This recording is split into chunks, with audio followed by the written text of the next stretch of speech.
Di tengah-tengah malam, seorang wanita yang berumur 27 tahun, Alison Bota, lemah tak bermaya, melihat dua orang lelaki beredar menaiki keretanya selepas.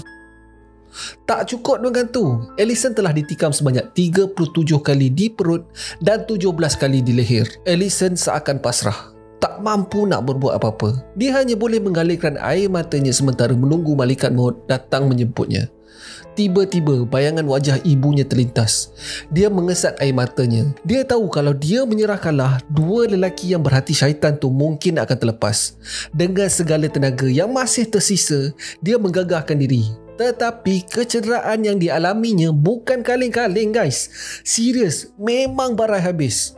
Apa yang dilakukan seterusnya memang sangat-sangat menakjubkan. Kes kali ini adalah berkenaan dengan kisah seorang gadis yang memiliki kecekalan luar biasa.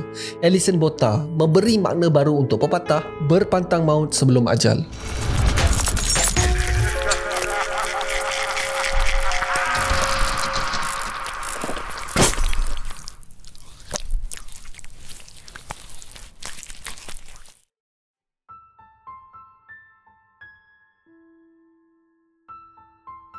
Assalamualaikum, nama aku Bamboy dan welcome to channel Bamboy TV, di mana Abang Boy akan mengupas kes-kes true crime, kisah misteri, seram dan pelik yang terjadi di serata dunia. Kalau korang berminat dengan benda-benda dark macam ni, korang berada di channel yang paling sesuai untuk orang-orang aneh dan eksotik macam Abang Boy ni. Di akhir video, kalau korang suka dengan konten ni, Abang Boy sangat-sangat appreciate kalau korang boleh belanja Abang Boy dengan satu like, dan mungkin juga korang boleh consider untuk subscribe dan tekan bell notification button tu supaya tak terlepas video Abang Boy yang akan datang. Terletak di pesisiran pantai di tenggara Afrika Selatan adalah bandar pelabuhan yang dinamakan Port Elizabeth. Bandar ni dikenali sebagai salah satu pusat pelancongan dengan pantai-pantai yang cantik, dan penduduk-penduduk di situ pun agak laid back lah, bertenang je. Dorang tak sesibuk di bandar besar seperti di Johannesburg. Di bandar ni lah tempat kelahiran Alison Bota. Dia dilahirkan pada 22 September 1967. Ibunya bernama Claire dan ayahnya bernama Brian. Ibu bapanya telah bercerai semasa umur Alison ni mencecah 10 tahun dan hak penjagaan diserahkan kepada ibu. Alison membesar dengan penuh kasih sayang. Tak ada banyak masalah. Dekat sekolah pula, dia adalah antara pelajar yang cemerlang. Dia juga memegang jawatan ketua pelajar di sekolah. Selepas menamatkan zaman persekolahan dia menggunakan masa yang terluang tu untuk melancong ke negara luar selama beberapa tahun. Biasalah, backpacking lah kot. Bila dia dah puas travel, dia kembali ke Port Elizabeth dan dia mendapat kerja sebagai ejen insurans. Kehidupan Alison pada ketika ini memang best lah. Dia mempunyai kawan-kawan yang menyayanginya, kerja yang bagus, boyfriend yang handsome. Sampailah satu masa, dia secara tak sengaja bertemu dengan Franz Dutoit dan Twins Kruger. Mereka berdua ni memang menjadikan jenayah sebagai kerjaya dorang. Franz berumur 26 tahun dan mempunyai rekod jenayah sejak daripada zaman sekolah lagi. Mamat ni memang gila main api. Pada umurnya 13 tahun, dia dah bakar sekolah geng. Abang Boy dulu pada umur 13 tahun sibuk mengorak awet. Si Mamat ni dah bakar sekolah weh. Mamat ni juga dikenali sebagai seorang perogol. Tetapi yang peliknya, setiap kali dia ditangkap, dia akan dilepaskan. Paling kuat pun polis akan letak Mamat ni dekat dalam jail selama seminggu dua. Itu saja. Lepas tu diorang lepaskan. Spekulasi mendakwa yang benda ni terjadi disebabkan ayah kepada Franz ni adalah seorang pegawai polis yang berjawatan tinggi. Background Twins Kruger pula lain daripada Franz. Kalau Franz ni boleh dikira sebagai seorang anak yang manja lah. Twins ni, dia dilahirkan dalam keluarga yang sangat-sangat toksik. Dia selalu didera sepanjang masa dia membesar. Ayahnya pula adalah seorang penjenayah tegar. Masanya lebih banyak dihabiskan dekat dalam penjara daripada menjadi ayah yang baik dekat luar penjara. Dua-dua kawan baik ni memang berbeza sangat. Franz adalah seorang yang banyak bercakap, sementara si Twins ni pula adalah seorang yang pendiam. Franz ni adalah kaki perempuan. Dekat mana je dia pergi, memang dia duk ayak awek je. Tetapi si Twins ni pula hanya bersorangan dan pemalu. Dia selalu je kena reject dengan awek. Disebabkan ini, dia menyimpan rasa benci dan dendam yang mendalam terhadap wanita. Satu lagi sebab kenapa diorang dua ni kamcing adalah disebabkan dua-dua ni sangat berminat dengan ajaran sosang yang menyembah syaitan. Kedua-dua sahabat kamcing ni dianggap berbahaya dan rata-rata orang sekeliling cuba untuk menjauhkan diri mereka daripada diorang ni. Pada 18 Disember 1994, Ellison dan beberapa kawan rapatnya enjoy masa mereka di pantai Port Elizabeth. Mereka kemudiannya balik ke rumah Ellison. Dorang lepak, main board game, basically dorang chill je lah. Malam pun dah semakin lewat dan seorang demi seorang balik ke rumah masing-masing. Kecuali seorang kawan yang tak ada transport nak balik. Dah lewat sangat dah time tu dan kebanyakan public transport pun dah tamat. So nak tak nak terpaksalah dia minta tolong si Ellison ni untuk menghantarnya pulang. Ellison tak berapa kisah sangat kalau si kawan dia ni nak tumpang tidur kat situ. Tetapi pada keesokan harinya, mereka perlu pergi kerja awal. So Ellison pun hantarlah kawan dia ni balik. Masa dia drop kawan dia dekat rumah, jam menunjukkan lebih kurang pukul 3 pagi. So dia pun memandulah balik ke rumahnya kembali. Sampai-sampai je tempat parking miliknya telah diambil orang. So nak tak nak, dia terpaksalah parking jauh sikit daripada apartmen dia. Tempat tu agak tersorok dan gelap. Ellison mematikan enjin dan cuba untuk mencapai beg yang berisi baju laundry di seat belakang. Tak semena-mena, pintu keretanya telah dibuka dan sebilah pisau diletakkan di lehernya. Terdengar suara garau menyuruhnya untuk berpindah di tempat duduk seat penumpang. Ellison yang panik dan ketakutan hanya mengikut je arahan tu. Lelaki misteri tu masuk ke dalam kereta dan terus memandu laju keluar daripada kawasan perumahan Ellison. Dia mengatakan yang dia takkan mengapa-apa ke Ellison dan apa yang diperlukan hanyalah diam. Di dalam ketakutan, Ellison merayu untuk dilepaskan. Ambillah kereta, ambillah duit, tetapi lepaskanlah dia. Dia berjanji takkan bagi tahu apa-apa pun kepada siapa-siapa. Lelaki misteri itu hanya mendiamkan diri dan meneruskan pemanduan. Sampai jadi satu kawasan rumah kedai, kereta tu diberhentikan. Di lorong gelap belakang kedai tu, keluar satu susuk tubuh berjalan menuju kereta mereka. Lelaki misteri kedua tu terus memasuki kereta dan mereka bertiga meneruskan perjalanan. Setelah 45 minit perjalanan, tiba-tiba kereta tu berhenti. Dua orang lelaki tu keluar daripada kereta, memandang Ellison yang masih di dalam kereta ketakutan. Melihat keadaan tu, salah seorang daripada lelaki tu membuka pintu sambil tersenyum ke arah Ellison. Dia kemudiannya menunduk dan berbisik di telinga Ellison, "Kami akan kau. Adakah kau akan melawan balik?" Ellison tahu dia dah tak boleh buat apa-apa dah. Kalau dia jerit pun mungkin tak ada siapa pun yang akan dengar. Dengan pasrah, Ellison mengatakan, "Aku tak akan melawan." Ellison terus ditarik daripada dalam kereta tu dan dilempar ke tanah yang penuh dengan kaca daripada botol yang pecah. Yang pertama meratah tubuh wanita yang tak bersalah itu adalah Franz. Bila dia dah selesai, tiba giliran Twins pula. Dorang bukan hanya dorang memukul, menampar, menendang, menggigit, basically apa saja untuk menyakitkan si Ellison ni. At last, setelah mereka masing-masing kepenatan, dorang stop. Disebabkan kedua-dua setan ni dah ada rekod jenayah, dorang dah tak boleh lagi ada kesalahan. Kalau dorang kena tangkap lagi pasal kesalahan yang sama, mereka akan masuk ke dalam untuk masa yang agak lama. So dorang tak boleh nak ada saksi. Jadi jalan mudahnya, dorang ambil keputusan untuk menamatkan riwayat Ellison ni. Dorang teruskan Ellison. Tetapi kali ni, Franz telah mencekik Ellison dengan harapan dapat membunuhnya. Akibat badan Ellison tak mendapat bekalan oksigen ketika dicekik, secara automatik Ellison terberak. Sure ini first time korang dengar kan? Yes guys, abang-abang pun first time dengar. Kalau dicekik tu, kadang-kadang mangsa boleh terkencing, terberak, berhalusinasi dan beberapa lagi kesan sampingan. Masa abang buat research pasal kes ni, Ellison memang terberak semasa dia dicekik. Diorang terus turn off guys. Tak jadi nak sambung cekik. Akibat percubaan pertama untuk membunuh Ellison tak berjaya, kedua-dua setan ni memilih untuk menamatkan riwayat Ellison dengan cara yang lebih kejam. Pada masa ni, Ellison dalam keadaan sedar tak sedar tau. Tetapi dia masih lagi hidup. Tunes dan Franz bertindak bergila-gila menikam Ellison dengan pisau berkali-kali di perut. Total jumlah tikaman yang diorang lakukan adalah 37 kali. Diorang punya brutal sampaikan usus Ellison terburai keluar guys. Diorang bukan tikam dekat tempat yang lain-lain tau. Diorang tikam di tempat yang sama berkali-kali sehinggakan kulit perut tu terbuka. Hei bapak ganas. Okey, kali ni mesti Minah dia dah mati. Baru je diorang nak gerak, Franz perasan yang kaki Ellison bergerak sikit. Sikit je. Itu dah cukup untuk buat dua setan ni paranoid. Sekali lagi, diorang decide untuk betul-betul menghabiskan nyawa Ellison pada kali ketiga. Diorang berdua menikam leher Ellison pula. Bukan sekali guys, sebanyak 17 kali. Sama juga, serangan tu terlalu brutal sehingga leher Ellison ni hampir terputus. Gila geng. Dorang punya ganas tu memang overkill lah bak kata orang putih. Pada masa ni, Allison sebenarnya sedar tau. Tetapi pandangan dia kabur akibat kehilangan banyak darah. Setiap tikaman tu, Allison sedar. Tapi pada masa ni, rasa sakit tu dah macam tak ada. Apa yang dirasa hanya kebas je. Bila dorang betul-betul yakin yang Allison dah mati, mereka memanggil each other dengan menggunakan nama mereka yang sebenar. Dorang dok pening sama ada nak tanam mayat Allison ni atau biarkan je. Last dorang ambil keputusan untuk biarkan haiwan-haiwan liar settlekan mayat tu. Dorang bergelak ketawa, mengatakan dorang excited sebab ini kali pertama dorang membunuh. Sambil ketawa terbahak-bahak, dorang memasuki kereta dan memecut laju meninggalkan Allison. Ditinggalkan berseorangan dengan kecederaan yang sangat-sangat parah. Apa lagilah seorang wanita lemah boleh buat pada masa ni? Dia rasa ini adalah detik akhirnya.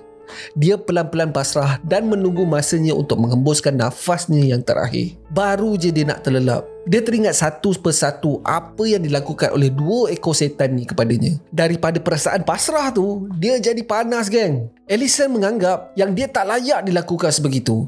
Dia mengumpul sekerah tenaganya untuk menulis nama penjenayah yang melakukan semua ni. Dan selepas dia menulis nama 2 ekor setan ni, dia menambahkan lagi, I love you mom. I love you mom. Air mata Allison mengalir. Tiba-tiba, no, I want to live. Dengan sepenuh tenaga dia menggagahkan diri untuk duduk. Dia ternampak lampu kereta tak berapa jauh daripadanya.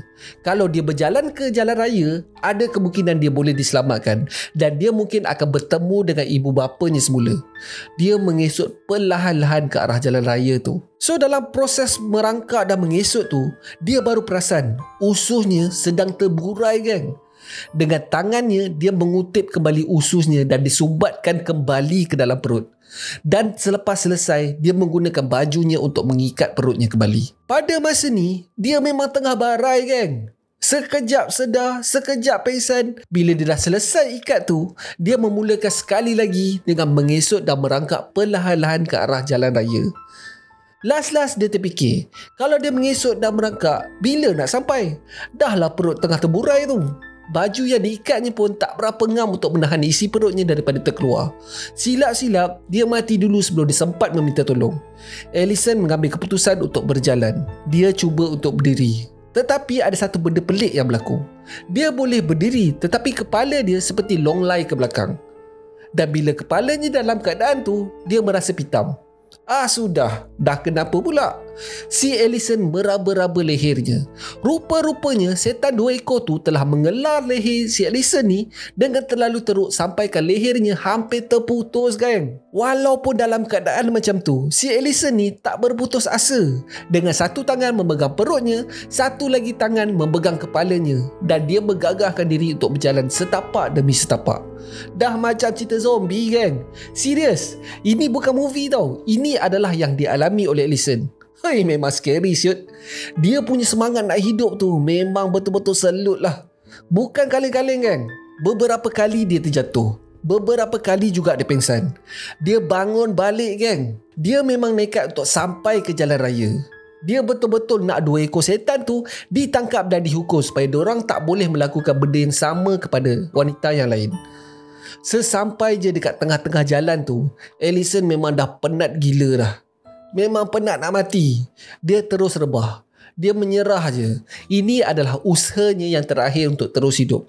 Cabaran selepas ni pula adalah sempat tak dia diselamatkan oleh pemandu jalan raya lain sebelum dia mati. Tak berapa lama selepas tu, satu kereta menghampiri tempat Allison ni rebah. Mereka memperlahankan kereta.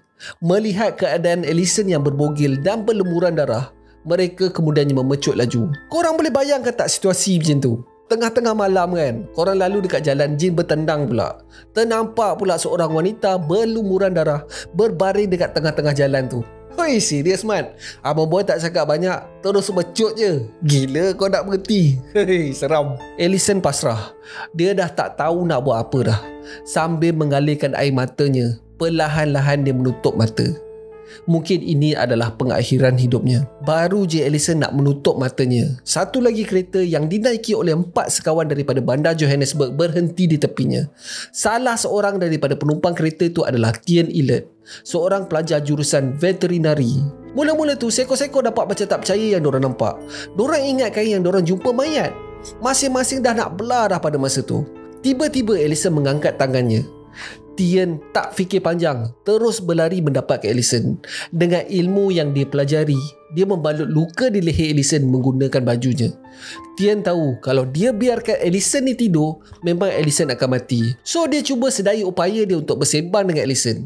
Allison pada ketika ni dah tak mampu bercakap dah, hanya mampu menggenggam tangan Tien sebagai tindak balas. Tien menemani Allison selama 45 minit sebelum ambulans sampai. 45 minit guys, si Allison ni cuba bertahan. Hoi, gila lah.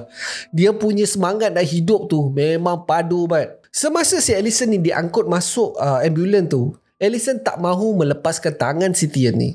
So Tien terpaksa menemani Allison sepanjang perjalanannya ke hospital. Kaki tangan hospital terkejut melihat keadaan Allison. Kecederaan dia memang terlalu brutal geng. Sekali imbas, dorang ingatkan seperti dorang melihat mayat tau.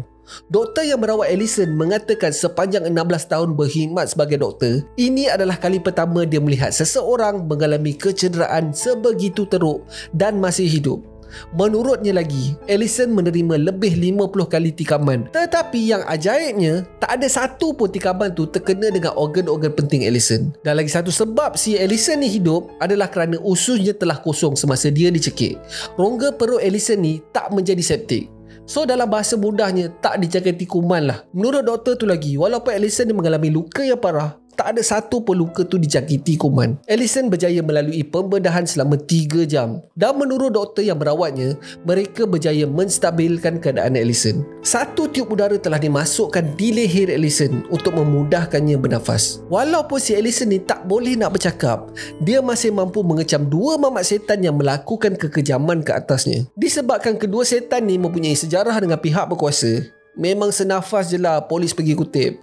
Tak sampai 12 jam kedua-dua setan ni dah ada dalam tahanan polis. Walaupun mereka cuba untuk memotong dan mewarnakan rambut mereka, Allison masih berjaya mengecam kedua-dua mamat setan ni. Pihak media menggelarkan mereka berdua ni. Antara kesalahan yang disabitkan ke atas mereka berdua adalah menculik dan percubaan membunuh. Mula-mula semasa si Franz ni disoal siasat oleh polis, dia sebenarnya ingatkan dorang nak tanya pasal kematian Allison. Tetapi selepas diberitahu polis yang Allison ni masih hidup, dia terus mengaku geng. Semasa dia ditahan, dia memakai cincin milik Allison yang masih mempunyai kesan darah yang kering. Menurut Franz, semasa dia melakukan perbuatan jijiknya ke atas Allison, dia mengatakan yang dia sedang dirasuk oleh syaitan dan dia sangat-sangat memerlukan hikmat paderi untuk mengeluarkan syaitan tu daripada tubuhnya. Korang nak tahu tak apa yang polis tu buat? Diorang pergi panggil paderi, Mat. Diorang boleh percaya kot yang si Mamat ni punya claim. Hei, apa punya Tapi tak ada apa pun yang boleh melindungi diorang berdua ni daripada hukuman yang bakal diorang dapat. Pada 12 Jun 1995, bermulalah perbicaraan untuk kedua-dua setan ni. Pada hari pertama perbicaraan, salah seorang daripada lawyer yang membela suspek menarik diri last minute atas alasan etika. Allison dengan beraninya memberi testimoni di hadapan hakim apa yang berlaku padanya pada hari itu. Dia bagi tahu semua detail guys, sampai ke hakim yang bersidang tu mengalirkan air matanya. Tak cukup dengan tu, 3 lagi wanita telah tampil memberikan testimoni mereka di hadapan hakim. Seorang student universiti yang telah oleh Franz, seorang wanita hamil yang telah bergili-gili oleh kedua-dua setan ni. Benda ni terjadi beberapa minggu sebelum Allison ni diserang. Selepas wanita hamil tu, kedua-dua suspek telah menggugutnya untuk tidak melaporkan kejadian tu kepada polis. Selepas je dia dilepaskan tanpa membuang masa, wanita tu terus pergi buat report. Franz dan Tius ni sebenarnya telah ditangkap, tetapi disebabkan si Franz ni ada kabel yang besar, mereka dilepaskan selepas dipenjara selama beberapa hari je. Selepas daripada ni lah yang dorang decide adalah lebih mudah untuk dorang membunuh mangsanya selepas dorang merogol. Wanita ketiga yang memberi testimoni adalah seorang wanita yang nyaris-nyaris menjadi mangsa mereka. Semasa dia balik ke rumah pada satu malam, dia perasan terdapat 2 orang lelaki yang berlari menuju ke arah keretanya. Dia terus mengunci kereta dan memencut belah daripada situ. Dia dapat cam kedua-dua muka suspek. Disebabkan bukti-bukti yang banyak dapat mengaitkan suspek, dan juga testimoni daripada saksi. Pada 7 hari bulan Ogos 1995, juri mendapati kedua-dua suspek ni bersalah atas kesemua kesalahan. Disebabkan kekejaman yang dilakukan ni sangat-sangatlah tak masuk akal, Franz Detour dijatuhkan hukuman 3 kali penjara seumur hidup dan Tunes Kruger pula dijatuhkan hukuman penjara seumur hidup ditambah pula dengan 25 tahun lagi. Menurut hakim yang bersidang, mereka berdua ni sangat-sangat bahaya kepada masyarakat dan dia ingin pastikan yang kedua-dua pesalah ni tak mempunyai peluang pun untuk dibebaskan. Selepas daripada insiden ni, Ellison telah menerbitkan buku autobiografinya yang bertajuk I Have Life. Buku ini adalah buku yang terlaris pada tahun 1999. Ellison berkahwin selepas tu dan dikurniakan 2 cahaya mata. Dia sekarang ni adalah seorang penceramah motivasi yang berjaya. Kisah Ellison ni telah diabadikan dalam sebuah movie yang diterbitkan pada tahun 2006 yang bernama Ellison. Ellison Bota melakonkan wataknya sendiri dalam movie ni. Kalau korang ada masa, Abang Boy suggest korang pergi tengok. Memang padu cerita ni. Serius tak tipu. So that's it for today guys. Terima kasih sebab tengok video Abang Boy sampai habis. Kalau korang suka dengan video ni, Abang Boy sangat-sangat appreciate kalau korang boleh belanja Abang Boy 1 like, dan mungkin juga korang boleh consider untuk subscribe dan tekan bell notification button tu supaya tak terlepas video Abang Boy yang akan datang. So akhir kata, jangan nakal-nakal, be awesome, stay creepy. Assalamualaikum.